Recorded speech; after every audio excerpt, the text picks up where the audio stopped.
के लिए अपनी नजर बनाकर रखिएगा। अगली बड़ी खबर पश्चिम बंगाल से है, जहां चुनाव आयोग ने पहली बार जिलेवार डाटा जारी किया है। चुनाव से ठीक पहले 90 लाख मतदाता वोटर लिस्ट से बाहर कर दिए गए हैं। 3 प्रमुख चरणों में संपन्न हुआ एसआईआर का काम। दिसंबर 2025 ड्राफ्ट लिस्ट में 58.2 नाम हटे हैं।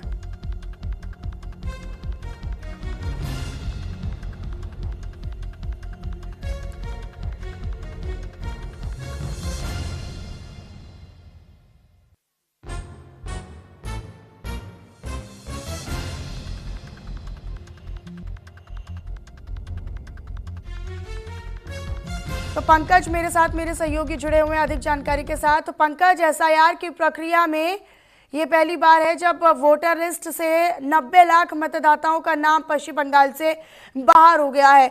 एसआईआर को लेकर तो बिहार विधानसभा चुनाव के बाद से ही आक्रामक तेवर में ममता बनर्जी नजर आ रही थी, और अब तो ये उनका खुद का राज्य है, यहाँ पर तो उनके तेवर ही अलग होंगे। देखिए, लगातार एसआईआर प्रक्रिया को लेकर पश्चिम बंगाल के मुख्यमंत्री दिल्ली तक पहुंची थी और कई आरोप जो है भारतीय जनता पार्टी और इलेक्शन कमीशन पर लगाए थे। और अब जिस तरह से अगर इसके पहले एसआईआर का जाए जो पहले फेज का है उसमें करीबन 60 लाख के आसपास के नाम कटे थे, और ऐसे में अब 90,83,345 नाम कटे हैं। तो ऐसे में एक महत्वपूर्ण था। और उसके अलावा जो इलेक्शन कमीशन ने जो एसआईआर की प्रक्रिया है उसमें सबसे महत्वपूर्ण है कि जिले वाइज जो है वो भी आंकड़े जो है जारी कर दिए हैं, कितने नाम कटे हैं और किन कारणों से कटे हैं, और कौन कौन से लोग जो है एलिजिबल नहीं थे और कौन से एलिजिबल नहीं। अगर मैं बात करूं तो जलपाईगुड़ी की बात किया जाए तो करीबन 35,356 जो लोग हैं वो जो है नॉट एलिजिबल थे, तो वो नाम कटे गए हैं जिसपे सरकार ने इलेक्शन कमीशन ने कार्रवाई की है। ऐसे उत्तर दीनापुर में भी है, दक्षिण दीनापुर से तमाम, मालदा से लेकर तमाम, मुर्शिदाबाद, नाडिया से तमाम ऐसे जिले हैं जहां पे एसआईआर की प्रक्रिया को लेकर एक्शन किया गया। जो प्रक्रिया पहले से चल रही थी उसको फाइनलाइज करके अब जो है फाइनल जो एसआईआर की प्रक्रिया है उसको कर लिया गया है। अब इसमें महत्वपूर्ण ये है कि अगर आप देखेंगे जो पहला एसआईआर का प्रक्रिया उसने लेकर पश्चिम बंगाल के मुख्यमंत्री लगातार बयान करती नजर आई थी। अब ऐसे में इंतजार हुआ कि अब टीएमसी की तरफ से क्या बयान आता है और मुख्यमंत्री ममता बनर्जी इसको लेकर किस तरह से टैकल करते हुए लगातार उनका कहना है कि मतदाताओं के नाम कटे जा रहे हैं। मालदा में आपने देखा किस तरह से हिंसा हुई थी जब एसआईआर की प्रक्रिया हो रही थी, इसको लेकर सुप्रीम कोर्ट ने सख्त लहजे से मुख्य सचिव को भी फटकार लगाई थी। तो ऐसे में अब देखना होगा जब आज जारी हुई है, ऐसे में पश्चिम बंगाल के मुख्यमंत्री किस तरह से रिएक्ट करती हैं। बिल्कुल पंकज, लेकिन पंकज ये भी काफी अहम है क्योंकि 90 लाख मतदाताओं के नाम कट जाना यानी सीधे तौर पर वोट बैंक को बदल देना जैसा है या चुनावी समीकरणों के बदल देने जैसा है। चुनाव बेहद नज़दीक है, 2 फेजेस में चुनाव, लेकिन उससे पहले ये मतदाताओं को लेकर जो एक बड़ा सा चेंज हुआ है, निश्चित तौर पर ये पश्चिम बंगाल की राजनीति में समीकरणों के बदलाव का भी एक बड़ा फैक्टर बनेगा। बिल्कुल, बेशक अगर आप देखेंगे, अगर जिले वाइज देखेंगे तो विधानसभा स्तर पर देखा जाए मुर्शिदाबाद एक बड़ा गढ़ जो है टीएमसी का रहा है लंबे समय से, लेफ्ट पार्टी के जाने के बाद से। अगर वहां अगर मैं आंकड़ों की बात करूं 4,55,137 जो नाम है वो कटे हैं। उसी तरह जो है उत्तर जो 24 परगना है वहां से करीबन 3,25,000 के आसपास जो नाम है हटाए गए हैं।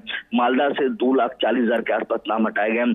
तो ये बड़ी कार्रवाई है इलेक्शन कमीशन की तरफ से एसआईआर की प्रक्रिया में। तो ऐसे में स्वाभाविक सी बात है चुनाव के समीकरण बदलेंगे, और जिस तरह से पश्चिम बंगाल में अगर आप देखेंगे पिछले लोकसभा चुनाव के दौरान अगर देखेंगे तो करीबन 10% का जो है मार्जिन था।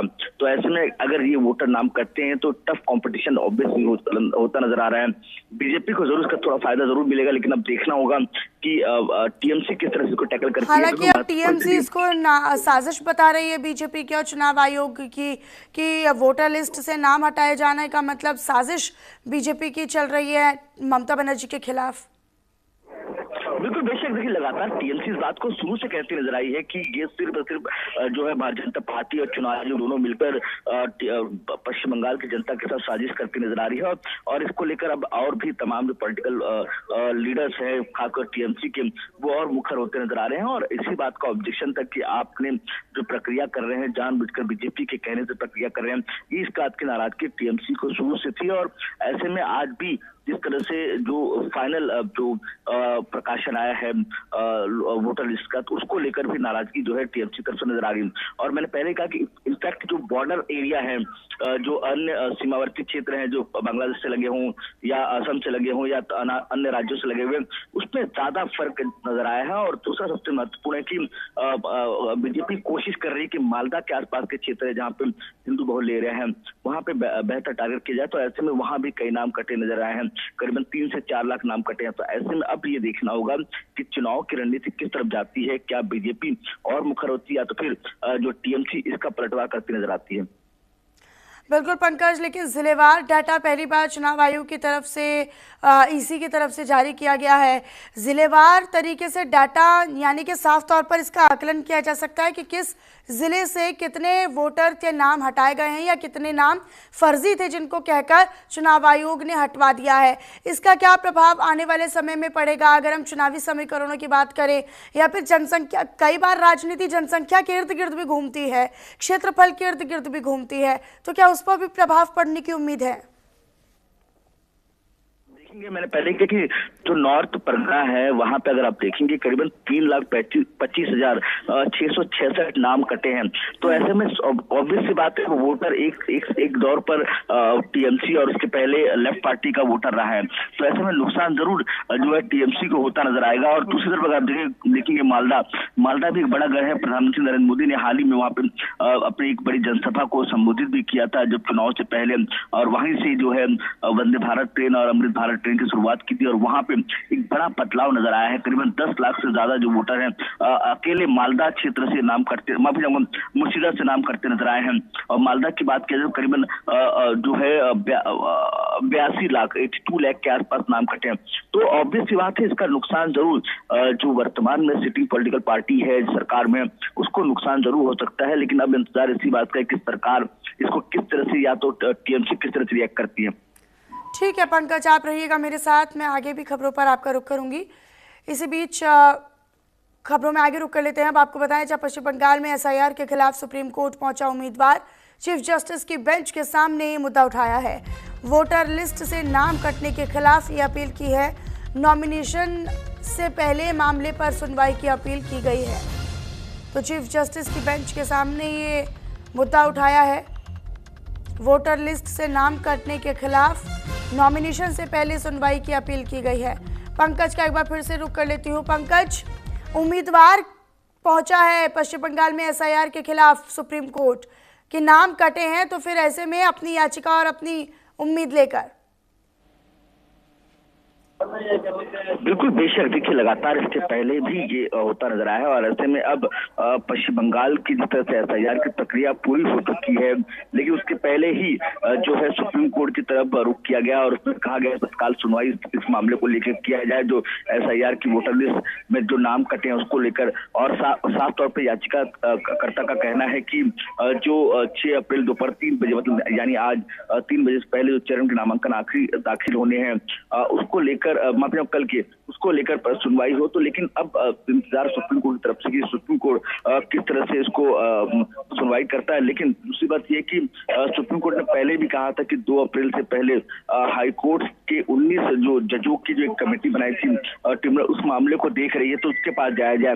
तो ऐसे में अब ये है कि इस मामले को लेकर याचिका करते वकील ने साफ तौर पर कहा है कि जिस तरह से लगातार खास तौर पर नाम कट रहे हैं और कई लोगों के नाम तो जो है उनके नाम नहीं कटे जिनके 2-2 बार अलग अलग जगह पे नाम है, तो उनको लेकर भी जो है सवाल खड़े किए गए हैं। लेकिन पंकज, नॉमिनेशन से पहले उम्मीदवारों का सुप्रीम कोर्ट में इस मामले के खिलाफ पहुंचना निश्चित तौर पर ये चुनाव को लेकर भी एक बड़ा असरदार मुद्दा साबित होने वाला है। उम्मीदवार सुप्रीम कोर्ट में पहुंच रहे हैं नॉमिनेशन से पहले और इस पर सुनवाई की मांग कर रहे हैं। नॉमिनेशन नहीं होगा तो फिर चुनाव कैसे लड़ा जाएगा? और अगर इसी जिद में या इसी बात को लेकर अड़ गए कि पहले सुनवाई होगी इस पूरे मामले को लेकर और फिर हम नॉमिनेशन करेंगे, तो फिर ये तो गड़बड़ी है।